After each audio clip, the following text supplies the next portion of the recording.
সকাল বন্ধুরা, আমার চ্যানেলে তোমাদের সকলকে স্বাগত জানাই। আশা করি তোমরা যে যেখানে আছো সকলেই ভালো আছো, আমিও ভালো আছি। এখন থেকেই আমি আমার ব্লগটা স্টার্ট করলাম, তোমরা দেখতে থাকো। মাছের বাজারে চলে এসেছি, মাছ নিয়ে নিলাম। আজকে রুই মাছ নিয়েছি। আজকের আবহাওয়াটা খুব সুন্দর। গতকাল তো বৃষ্টি হয়েছিল, কালকে ভিডিও করিনি। আজকের আবহাওয়াটা এত সুন্দর, ঝলমলে আকাশ, তার সাথে আবার খুব সুন্দর হাওয়া দিচ্ছে। এরকম আবহাওয়া খুব ভালো লাগে, মনোরম পরিবেশ একটা। মাছ কিনে বাড়ি চলে আসলাম। এই দেখো পিছনে তুলসী গাছ, তুলসী মন্দির এটা আমাদের। আজকে শুধু মাছই আনলাম, বাজার তো রয়েছে সব কিছুই। দেখা যাক কি রান্না করি। চা ফুটছে, এবার দুধ দিয়ে দেবো। চাটা খেয়ে নেবো এখন। চা না খেয়েই মাছ আনতে চলে গেছিলাম, যদি মাছ শেষ হয়ে যায় তাড়াতাড়ি। এই যে চা নিয়ে নিয়েছি দেখো কাপে। আর এই দেখো চাল ভাজা করেছিলাম, যে কালকে বৃষ্টি পড়ছিল, আর বৃষ্টি হলে আমার চাল ভাজা খেতে এবং বানাতেও খুব ভালো লাগে। এবার একটু চাল ভাজা দিয়ে খাবো চা। এই দেখো চাল ভাজা, খেতে খুব ভালো হয়েছে। চালের মধ্যে সামান্য একটু জল ছিটিয়ে দিয়েছিলাম আর সামান্য নুন দিয়েছিলাম, তারপর ফ্রাইং প্যানে ভেজে নিয়েছি। ভাজতে দিয়ে দিয়েছি, আর কিছুটা মাছ ভেজে তুলে রেখেছি।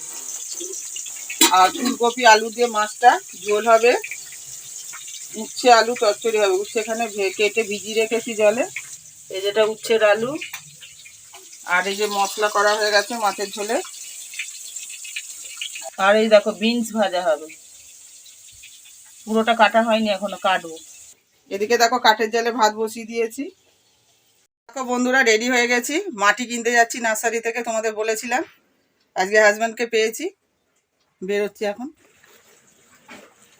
পৌঁছে গেছি নার্সারিতে। এই যে দেখো নার্সারিতে।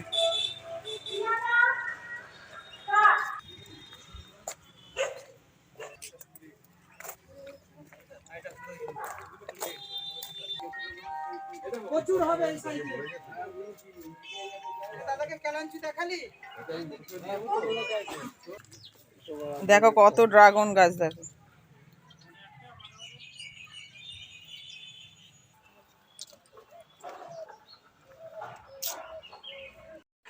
বেরিয়ে পড়লাম নার্সারি থেকে। মাটি আর রক্তগাঁদা নিয়েছি, তোমাদের বাড়ি গিয়ে দেখাবো।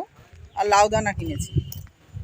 এই যে আমার হাজব্যান্ড যাচ্ছে, সাইকেলের পিছনে মাটিটা বেঁধে নিয়েছে ভালো করে।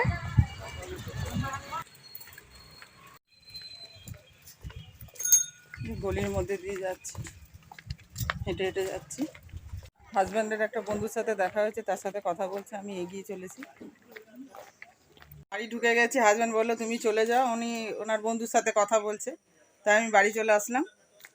কাজকর্ম সেরেই গেছি মোটামুটি, এবার স্নান করব। এই যে বাসন মাজা হয়ে গেছিলো। কি কি রান্না হয়েছে দেখো। এই যে ভাত, উচ্ছে চচ্চড়ি, এখানে ধনেপাতা বাটা আর বিনস ভাজা, আর এখানে আছে মূলোর টক, কালকে করেছিলাম রয়ে গেছে, এটা আমি খেয়ে নেব। আমি খুব খেতে ভালোবাসি, আমার মা করতো, আমিও বানিয়েছি, খুব সুন্দর হয়েছে খেতে। আর এদিকে দেখো মাছের ঝোল, আলু ফুলকপি দিয়ে। স্নান করা, খাওয়া দাওয়া সব কিছু হয়ে গেছে। এখন আর রেস্ট নেব না। গাছ যা মাটি এনেছি, সেই এখন টবে মাটি দিয়ে গাছগুলোকে রোপণ করে ফেলবো। দেখো কি কি এনেছি। আজকে এই রক্তগাঁদা দুটো এনেছি, আর এই যে মাটি এনেছি, আর এই যে সার এনেছি, আর এই যে লাউ দানা নিয়ে এসেছি। ভিজিয়ে রাখবো আজকে রাত্রে, আর কালকে সকালে রোপণ করব।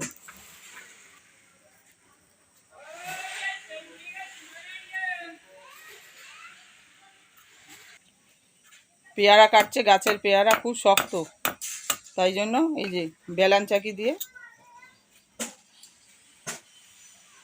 কাটছে। চলো তাহলে গাছগুলো লাগিয়ে ফেলি। অনেকক্ষণ পর ফেরত আসলাম গাছ লাগানোর পর। আজকে আর শোয়ার টাইম পাইনি, বিকেল হয়ে গেছিলো, দোকান খোলা হয়েছে। আর সন্ধেবেলার আজকে টিফিনে দেখো কি কিনেছি, ইডলি আর ধোসার। ইডলি খেতে অনেকদিন ইচ্ছা করছিল, আজকে পেয়ে গেলাম, বাড়ির সামনে দিয়ে যাচ্ছিল, কিনে নিলাম। সেই কলেজ লাইফে খেতে, আগেও নৈহাটিতে গিয়ে খেয়ে এসেছি রাজ কেবিনে, আবার আজকে খাচ্ছি। আর কলেজ লাইফে খেতাম, খুব ভালো লাগতো টিফিন হিসাবে। খুব মজা করেছি কলেজ লাইফে। দোকান খোলা হয়েছে, যেদিন যেদিন নাটকের শোয়ে বাইরে যায় সেদিন সেদিন খোলা হয় না।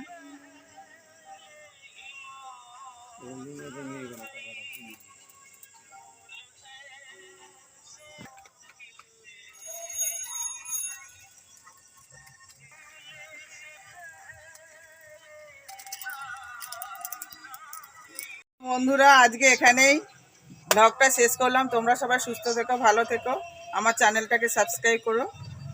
Tata, bye bye.